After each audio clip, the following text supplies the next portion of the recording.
as much as Sears' best refrigerator freezer, 26 cubic footer with automatic ice and water dispensers on side-by-side doors.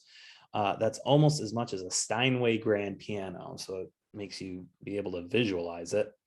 You want to limit physical descriptions, use physical descriptions only when they are relevant to the content. They work well in profiles and stories about crime, courts, disasters, and whenever they fit with the context. They don't work when they are tacked onto impersonal quotes. Avoid stage directions, descriptions of people's gestures, facial expressions, physical characteristics inserted artificially. You don't need to describe what city commissioners are wearing at a meeting or how they gesture unless their clothing or movements enhance what they are saying and doing. From Stephen King. I'm not particularly keen on writing which exhaustively describes the physical characteristics of the person in the story, of what they are wearing, blah, blah, blah. But there are times when such a description enhances a story.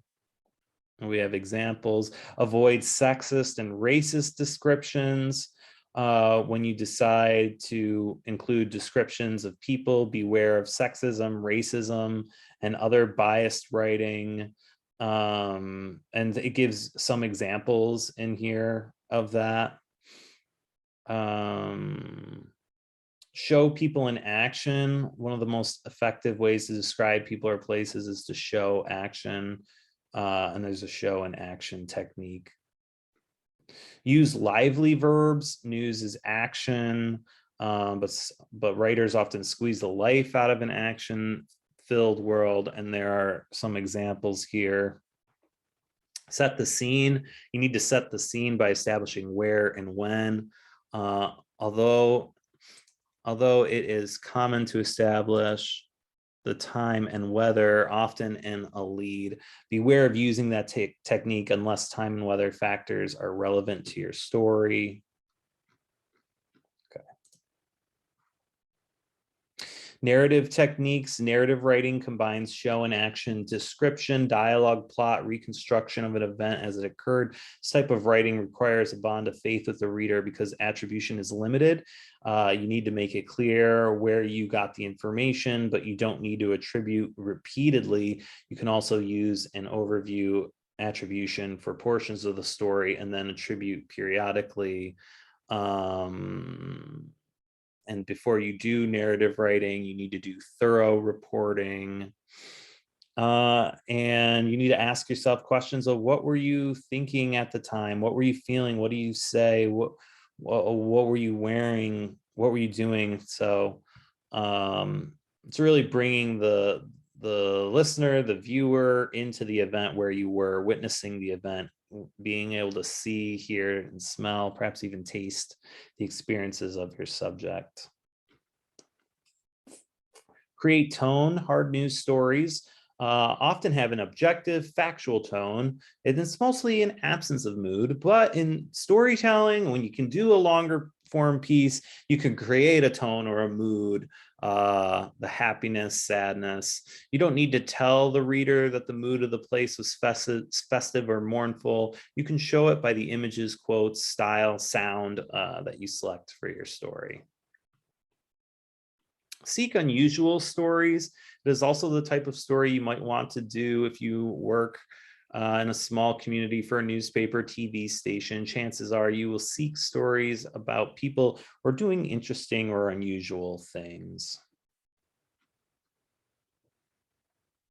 There's a part on social media here. People are eager to share stories. That's why social media sites like Facebook are successful. You can use social media to enhance your reporting and writing, especially when you are trying to gather details and eyewitness accounts for stories.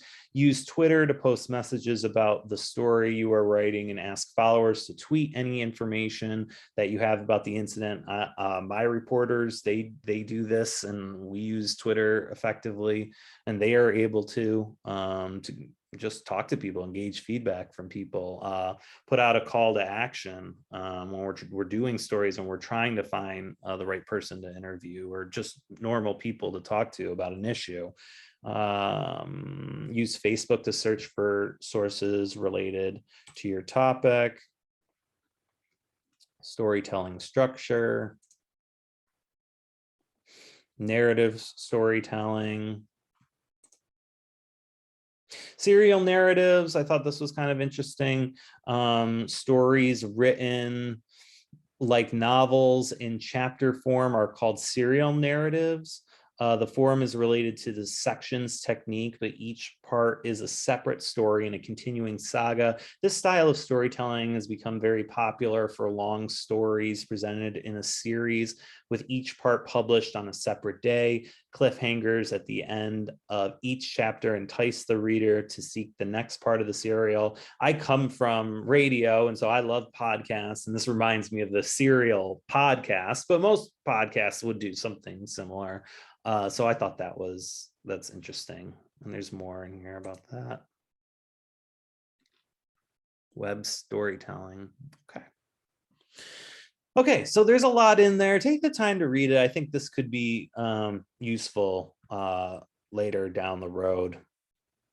But I want to spend more time talking about broadcast news writing. This is what I do every day. And so I have a lot that I can share with you about it. And there's a lot in this chapter. And it's important that we learn about this and we go over it. So we'll start with some coaching tips with broadcast writing. This means we're talking about TV and radio, or even digital now too.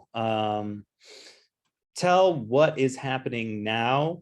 Use a conversational style of writing. Read your copy out loud before you're recording it or you're going on the air. Use the active voice. Use short sentences, one idea per sentence. Use the present tense when possible. Subject, verb, object, order. Who did what? That's the active voice. And give attribution first. Give attribution first. Tell who said what before telling what was said.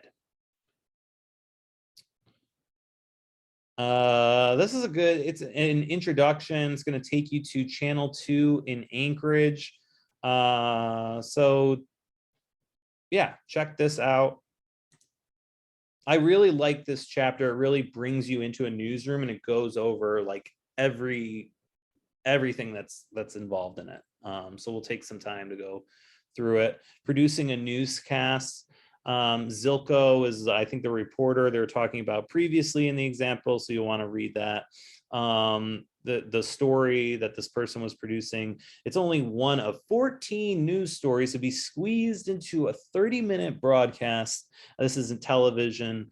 That also includes weather, sports, and commercial breaks. The process of producing a newscast is complex. It involves several editors and producers who must plan every second of the broadcast and adapt to constant changes throughout the day as news breaks. This is what we do every day.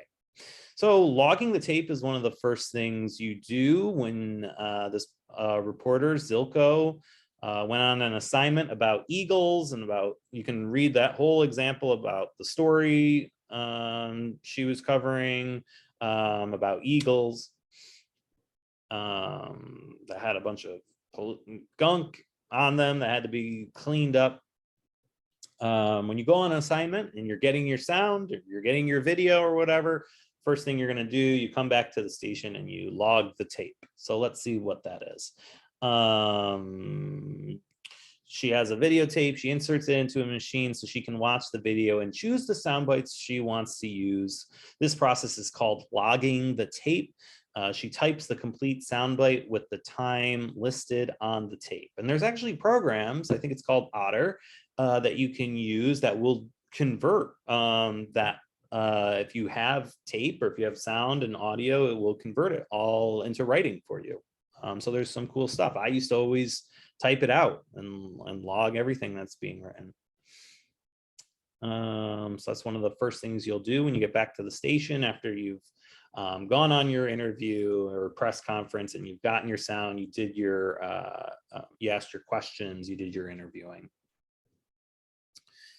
The goal is to not go over 15 seconds on your bites, your sound bites. If they can say it in a shorter bite, that's better. So this is all about short sound bites. In the real world, we have sound bites that sometimes go on for 20, 25 seconds.